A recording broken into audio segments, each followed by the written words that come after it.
Good evening, this is Goldie, also known as Mr. Anecdotal, Mr. Pasty, and the Talking Head. It's Wednesday, January 19th, 2011. Remember, most importantly, I rant so you don't have to. By the way, if I did not have your email and you would like to receive the script of each show, send me your email. So I was watching Rand Paul on Joe Napolitano's show last Wednesday following the Tucson massacre, and two things came up that were very interesting. Rand Paul used the Republican talking point of the day, that political discourse at the beginning of this republic involved duels. And number two, Rand Paul brought up my point from last week, namely the tyranny of the majority, or 51% of the population cannot deny basic civil liberties to the other 49%. It was exactly my rant of last week. I'm proud and heartened. Thanks everyone for all your help with my thinking. You're critical. And thanks Tofu for helping me stylistically in this rant. All right, here's a brief summary of what I'm going to talk about today. I'm going to talk about the fifth undeclared war, Iran. I'm going to talk about the level of legal corruption in Texas. I'm going to talk about the limits of civilization and libertarianism in terms of the game of death pong. I'm going to talk about the alignment of Rick Perry and me in terms of eminent domain and our duty to action when such an alignment occurs. January 17th, 2011 on Fox News. Quotes, did Israel and the U.S. deliver a death blow to Iran without firing a shot? Delta crushing blow. Is this the fifth undeclared war? Apparently, we helped Israel, sorry about that, deliver a computer worm to the nuclear facility in Iran. Any deaths? Any release of radioactivity? What if something similar would target our facilities at home? From the January 15th, 2011 New York Times article entitled, Israeli test on worm called crucial in Iran nuclear delay. Quotes, Israel built a facility in its own desert and then destroyed it with the same worm. Though American and Israeli officials refuse to talk publicly about what goes on at Dimona, the operations there, as well as related efforts in the United States, are among the newest and strongest clues suggesting that the virus was designed as an American-Israeli project to sabotage the Iranian program. The worm itself now appears to have included two major components. One was designed to send Iran's nuclear centrifuges spinning wildly out of control. Another seems right out of the movies. The computer program also secretly recorded what normal operations at the nuclear plant look like, then played those readings back to plant operators like a pre-recorded security tape at a bank heist, so that it would appear that everything was operating normally while the centrifuges were actually tearing themselves apart, close quote. Interesting.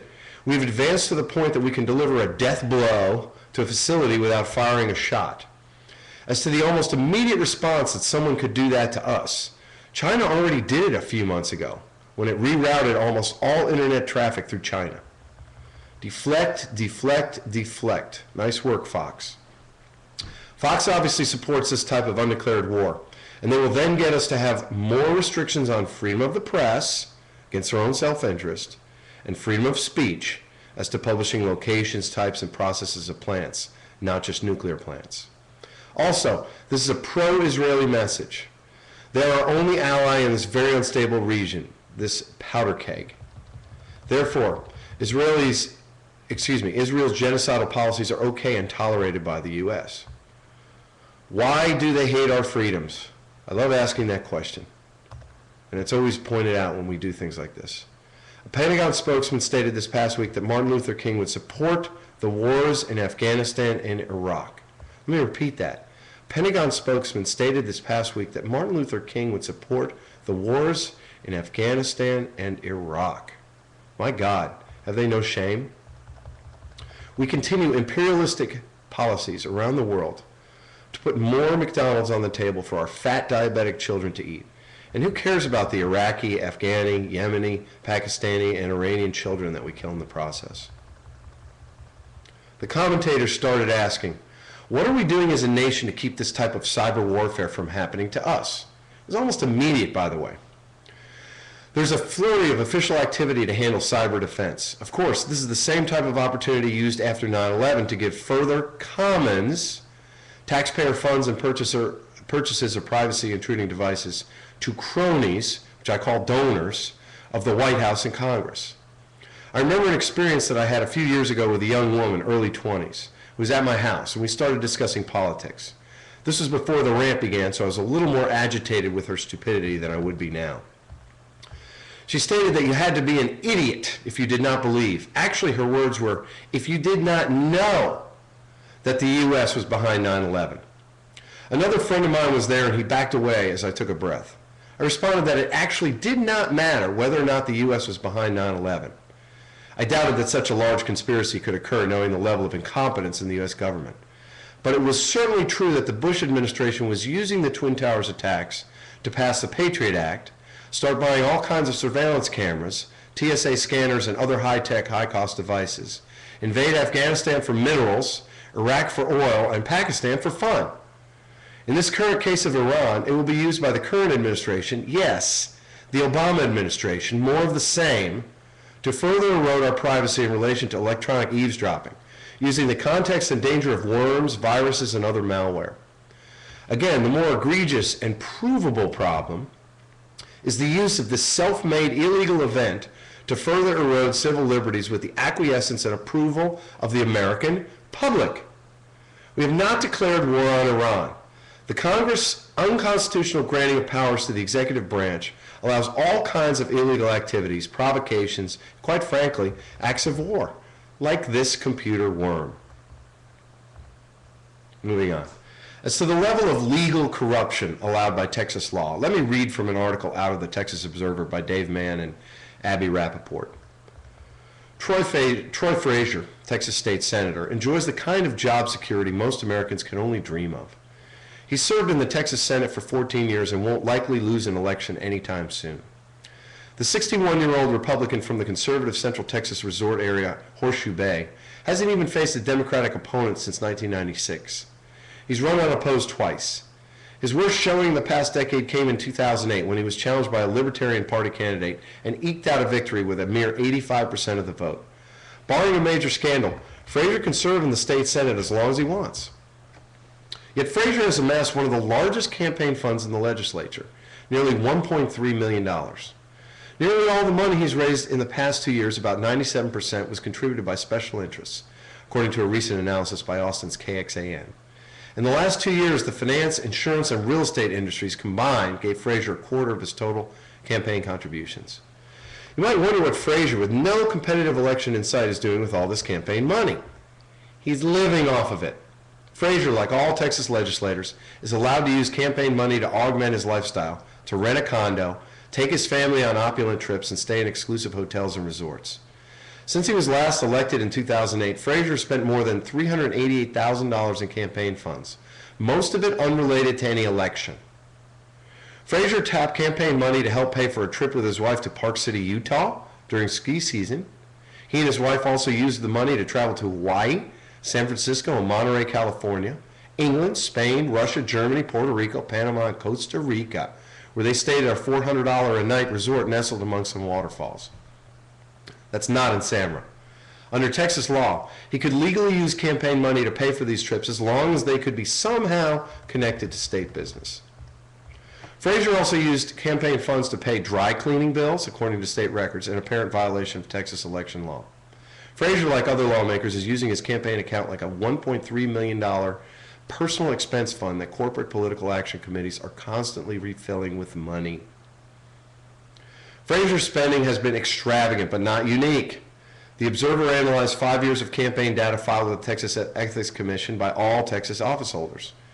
They combed through 670,000 expenditures by hundreds of elected officials. It's difficult to determine how much money legislators are spending on non-campaign expenses.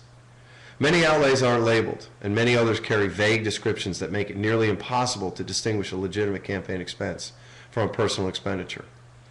But the Observer investigation uncovered a handful of legislators who likely violated Texas law. Frazier and 3 others paid personal expenses such as dry cleaning from their campaign accounts, which is expressly forbidden. And while many other expenses are likely legal, the Observer analysis found that legislators use campaign money collected from special interests to pay for luxurious lifestyles. Attorney General Greg Abbott used campaign funds to pay off cell phone bills, which averaged $600 a month. My all bills paid is $120. State Senator Craig Estes, a Republican from Wichita Falls, rented a $3,000 a month condo in swank downtown Austin high-rise.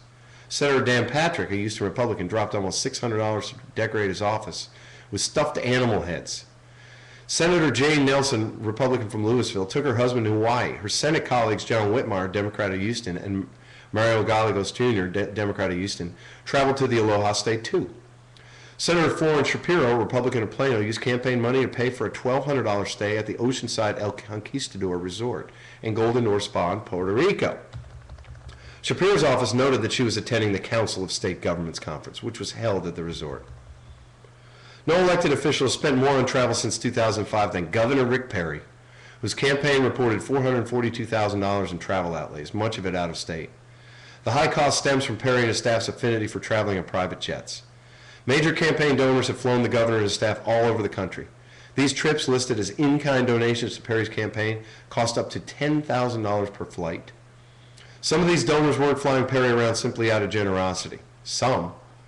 On at least 2 occasions when they reached their destination, Perry and his staff advocated for policies that would benefit the donor that flew them there. This is usually broad, said Craig McDonald of Texans for Public Justice. You can take money from a special interest who's lobbying on a bill near and dear to their heart, and you can take 6 friends to the Super Bowl with the money. It so often crosses the line into supplementing a legislator's lifestyle. Really? I had to read that word for word to give you the full flavor of how much our Texas legislators and governor rely on donated funds to supplement their lifestyles, legally. I don't blame the legislators. They are only reacting to the law and maximizing their gains, legally. It's up to us, the taxpayers and voters, to change the system.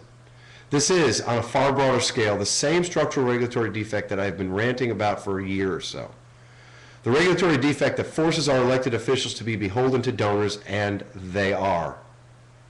From the same Texas Observer regarding Troy Frazier in an article called "Who Owns the Texas Legislature?" He served 8 terms, 3 in the House. The total that he raised was $246,000, 25% from finance, insurance, and real estate. Last session, Frazier helped kill bills promoting solar power and energy efficiency. He chairs the powerful Senate Committee on Natural Resources that includes oil and gas. Drill, baby, drill, I say. As I say, drill it all now and do one big cleanup. All right. I'm going to slightly digress here. We've talked about libertarianism in the past, and I have a metaphor for you regarding a ping pong game that was invented here. Free libertarianism is the evolution of the game of freestyle Slamfest death pong, an extreme ping pong game that we play. I have one friend who always pushes the boundaries of our system of civilization. First in hacky sack, death, broken bone overfoots, to completely looking to break fingers and hands. He did these overfoots when we were playing hacky sack, that he would take his foot up over the hack and come down on the hacky sack, which would come down on your foot and leg.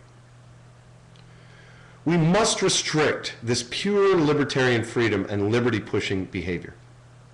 Normally when I talk about libertarianism, I'm talking about starting with no laws and then looking at what items are commons in this country: air, land, water, taxpayer money, and perhaps education and the health of the country. I then relate those commons to Garrett Hardin's theory that there is no way to voluntarily protect the commons, and that, in fact, it's the duty of individuals and corporations to use whatever they are legally allowed to use in order to maximize. Once we realize that we must allow maximization, which creates the wealth that we have, we recognize that we must regulate these commons to keep the tragedy of the commons from occurring, which is the ruination of the commons due to this maximization.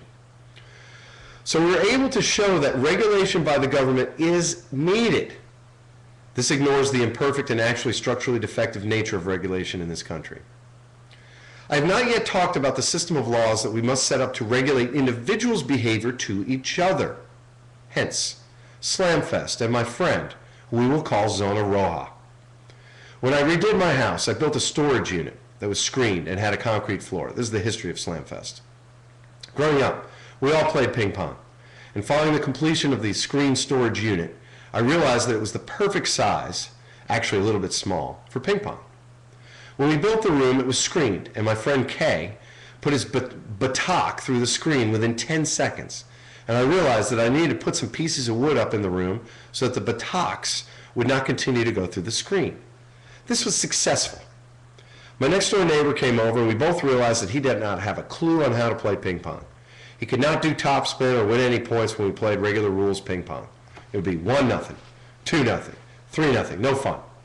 So I told him just slam the ball as hard as he could with topspin and we would not keep score so that he could figure out how to get it on the table with topspin. Slamfest Death Pong was born. We used to play hacky sack a lot, and if any of you have hacked, you know that the point is a Zen-like cooperation between the players to keep the hacky sack in the air. There's no points. In Slamfest, it turned out that when the ball, the ping pong ball, went past someone or went off the table, two things happened. One, the ball kept going due to the concrete floor, complete enclosure, and the installation of wood behind the players, which wood made the ball come right back onto the table. And two, it turned out that it was fun to play for no points. Slam it as hard as you could, try to get wood, that's hitting the wood behind the person, and keep the ball going no matter how many times it bounced on the table or on the floor. It was hacky sack with a ping pong ball and paddles. In my nervousness, I added the requirement of wearing goggles, since the only injury was an eye injury. That was until the game advanced a little bit. We tried the game with incomplete enclosures and unsteady or unsmooth floors. Failures, all of them. My friend Zona Roja built the Pong Room 3.0 version out of teak, plexiglass, and a sealed area. It is superior. While we play the game like a bunch of California school children and don't keep scoring T-ball, we, like the California school children, know who the winners and who the losers are. We've come up with a small list of rules to make the game fun. It's aerobic after about 5 minutes. My main point is that there is always one person who is a little more aggressive than everyone else, and this person causes injuries. However, he was not violating any rules, just some voluntary, unenforceable moral rules that kept us from hurting each other.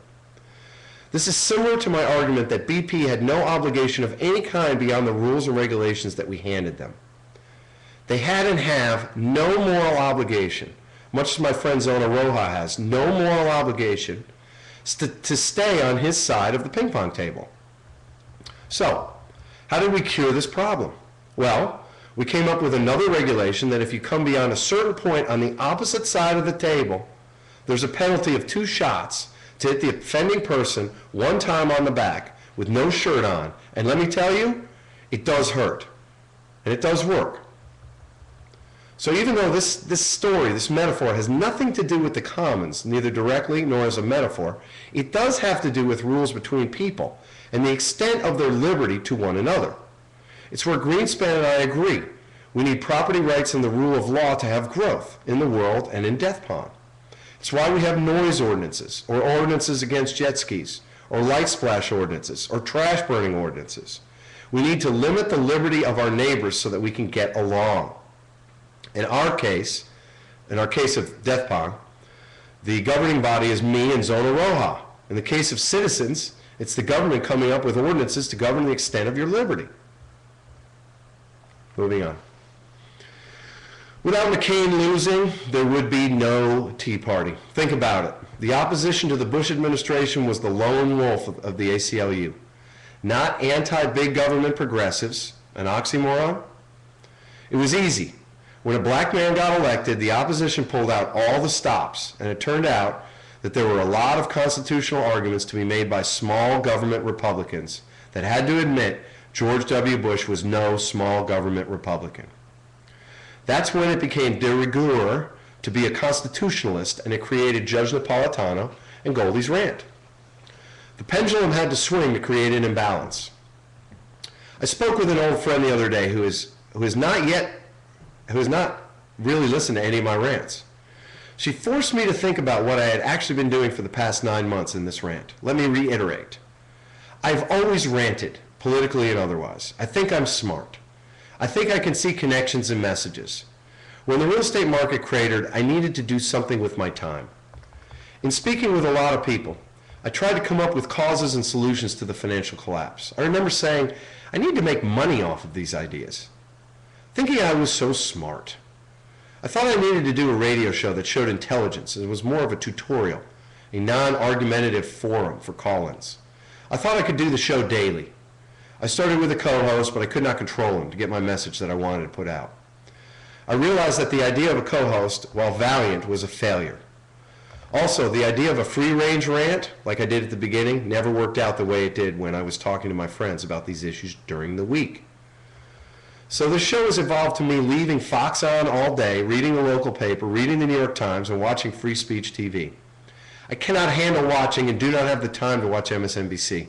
I rely on others to do that for me. I then look for a constitutional issue first, then maybe a problem that is regulatory in nature, then the messages that are put out by all the outlets that I follow, then thinking about the issues, then writing. All week long I talk to friends, receive emails and texts, write, respond, actually rant, truly free-range rant, and try to develop new ideas and solutions. I put these things down on paper in hopefully a coherent manner, which I read to you. In many instances, I will put in parts of articles that give the exact flavor that I want to present. Occasionally, an alignment occurs, which pleases me to no end. Examples are: 1, when Glenn Beck sounded exactly like me regarding the TSA porn scanners and the risk they pose to privacy. He was talking about pictures of his wife potentially being released. Number 2, when Rand Paul sounded exactly like me in worrying about the tyranny of the majority. That was following the Tucson massacre. And 3, most recently, when Governor Rick Perry, who I believe is running for president as an alternative to Sarah Palin, opened the Texas legislative session stating that he wanted to close sanctuary cities and, more importantly, put limits on eminent domain. Texas constituents' problem with Rick Perry is a years-long battle against gigantic condemnation due to Perry's giveaway plan for a 20-lane-wide trans-Texas corridor. This was a huge boondoggle. Hasn't happened. This corridor and its attendant eminent domain is an albatross around Perry's neck that he must overcome. And his call for limits is his attempt to have the last thing that people remember, or at least are told by his presidential campaign, will be his call for limits on eminent domain. As hypocritical as this stance is, remember, I've said in the past that we must ignore what is repugnant to us personally about a person or politician and use that which we agree with. In this case, I absolutely agree on further limitations on eminent domain power in Texas, both for the reasons of the Trans-Texas Corridor and specifically the urban renewal area comprising East 11th and East 12th Streets in Austin. I've stated in past rants that the eminent domain power granted under that urban renewal plan is keeping lenders and developers from stepping up to do deals in the area. Why would anyone take the risk of eminent domain taking away an investment in a property when there are plenty of other properties where there is not such a risk? In any event, right now, and I pointed this out to my friend, I have recognized an alignment, and I am aligned with Rick Perry, and we must remember that these alignments happen infrequently and don't last for very long. Therefore, a major point of this rant is a call to action on one of the various topics that we have investigated together. We've built various models of how things work in the U.S. and in Texas. We've analyzed the messages. We've determined the point of the message. And we've succeeded in this rant only if a call to action occurs when this alignment happens. This is what I told her. So let's get together with Perry. That means me, you, anybody who's listening or reading. Send him emails. Ask him what he wants us to do to further his goal of limiting eminent domain. Call your state rep and state senator and state that you support Perry's call for further limitations on the use of the eminent domain power in Texas. I'm not going to tell you how to find out who your rep and senator are. Just do it. Let's not let this opportunity pass us by.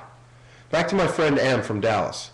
I feel like I am successful if we can identify an alignment and a call to action when the alignment occurs.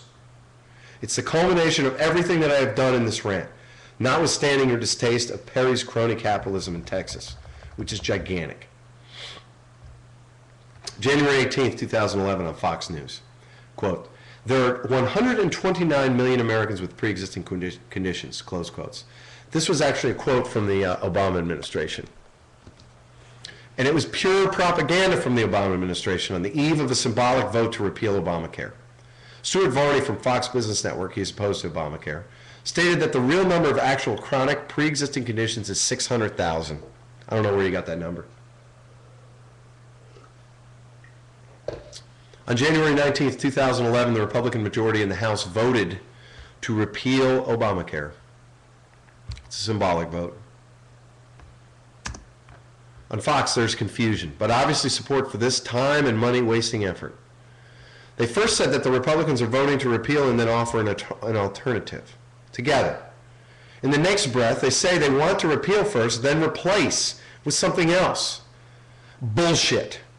If you watch Sicko by Michael Moore, you realize that all insurance companies have an incentive to not pay claims. That's how they make money. I will reiterate, if you have never had a claim denied, if you work for a large employer, or you have never had a friend or family member denied coverage from an existing insurance policy or denied coverage or rejected by a new insurance company, you hate Obamacare. You don't know what's in it, but you hate it. If you answered any of those questions in the positive, in the negative, you will be for Obamacare. So that would mean if you've had a claim denied, if you don't work for a large employer, if you've had a friend or family member denied coverage, or you've not gotten a new coverage from an existing insurance carrier, you will like Obamacare. And you won't even know why either. As I've stated in the past, Obamacare, and specifically the inability of health insurers to deny coverage due to a pre-existing condition, will forever change the nature of the delivery of health care in the U.S. I can't tell you this from, well, I can tell you this from personal experience. Sorry. The insurance companies have been raising rates based on future costs of covering these people with pre-existing conditions, a circumstance that is causing Republicans to gloat that Obamacare is causing these price rises. It took us a long time to talk about causation in torts. You know, is it a cause? Sure. Is it the cause? The cause is that they're allowed to raise their prices as much as they want. So the answer to it is, well, yes and no. In Texas, the beholden legislators will put no cap on rates. Have we decided we can afford universal government-run health care for everyone? That question is still open. We have gleaned, however, that the normal model of for-profit business does not quite fit the idea, the very nature of health care. There's a large group of people that want insurance companies to make less money if it will allow a transplant that might have been outside of the coverage contained in a policy. Go ahead and watch the movie Sicko. It will make you sick. Someone dies because they can't get a transplant. All right, I've spoken in the past about the failed drug war and the pain that it causes when the federal government uses taxpayer funds to fight state initiatives for medical marijuana, decriminalization, and outright legalization. I've stated in the past that we would eliminate the violence surrounding these drugs if we legalized them and prices dropped. I've stated in the past that the same structural regulatory defect that allowed BP to write its own regulations in the Gulf of Mexico and the Bering Sea is at work with the drug companies that want me on Paxil and Valium, but cannot make any money off of me if I use marijuana. These drug companies push the drug war legally. It's up to us to put limitations on their ability to donate unlimited sums to political campaigns, where I say overturn the case Citizens United. I received an email from MPP, Marijuana Policy Project, an organization that has helped many states pass medical marijuana laws and was a prime mover in the attempt by California to purely legalize the drug. That attempt failed. Let me read it. DEA names MPP enemy number one. Dear Goldy, the DEA has us in their sights. In a document outlining the latest developments in the war on marijuana users, the DEA lists MPP as the first of a number of deceptive organizations claiming that we only support medical marijuana as one step toward our goal to fully legalize marijuana. Well, even a stop clock is right twice a day. MPP is fighting for full legalization. And as our 2011 strategic plan shows, we're winning. The DEA knows we're a threat, and we need your support to keep the pressure on them. Throughout the document, they describe accomplishments in the fight to end marijuana prohibition, and nearly all of them were initiated, run, and or funded by MPP, including 2008 with support from the Michigan Coalition for Compassionate Care. Michigan became the 13th state to approve marijuana for medicinal purposes. Massachusetts, backed by the Committee for Sensible Marijuana Policy, replaced criminal penalties for 1 ounce of marijuana with a civil fine in 2008. The elimination of the Barr Amendment enabled the District of Columbia to implement Initiative 59, a ballot initiative that was approved in 1998 to allow for the use of marijuana for medical treatment. In 2011, MPP is going to continue to fight tooth and nail against marijuana prohibition, and the supporters of that prohibition, such as the DEA. Please consider a donation today, blah, blah, blah. Sincerely, Rob Campia, Executive Director.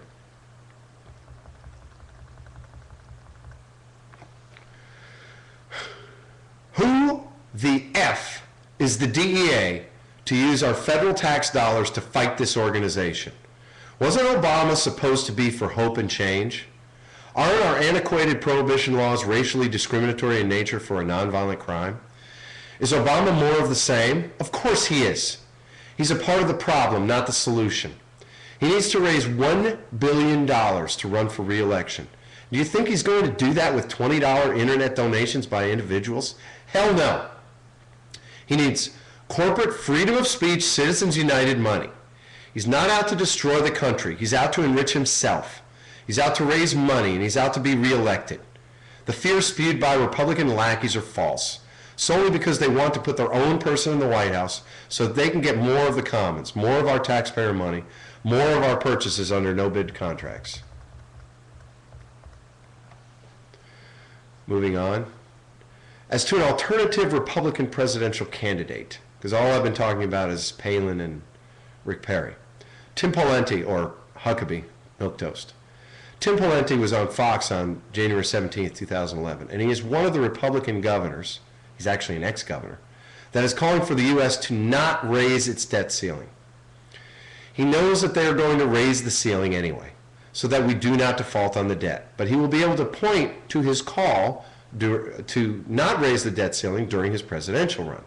And Fox obviously supports him, as they said governors, not ex-governors who are against raising the debt ceiling.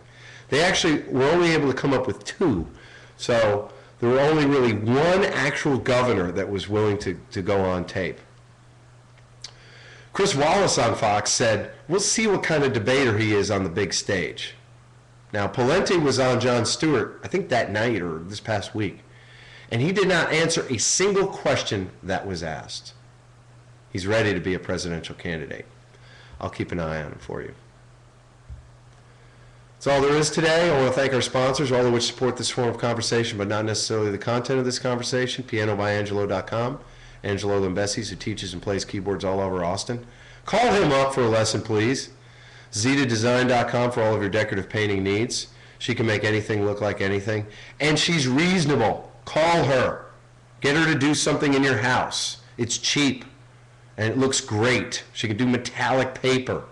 All kinds of stuff. Make wood look like marble. Make marble look like wood. Make painted wood look like stained wood. AustinAreaPlumbing.com for all of your Austin plumbing problems. www.ticoadventurelodge.com, a small hotel in Samara, Costa Rica. CNC Surf School in Samara at www.cncsurfsamara.webs.com. La Vela Latina, great sunset bar and restaurant in Samara. Ambar Tequila at www.santosspirits.com, an extremely smooth tequila. Another cool little hotel in Samara at www.velablancasamara.com. And of course, the Delicate Genius in Houston, who is now a platinum sponsor. Thanks for coming out.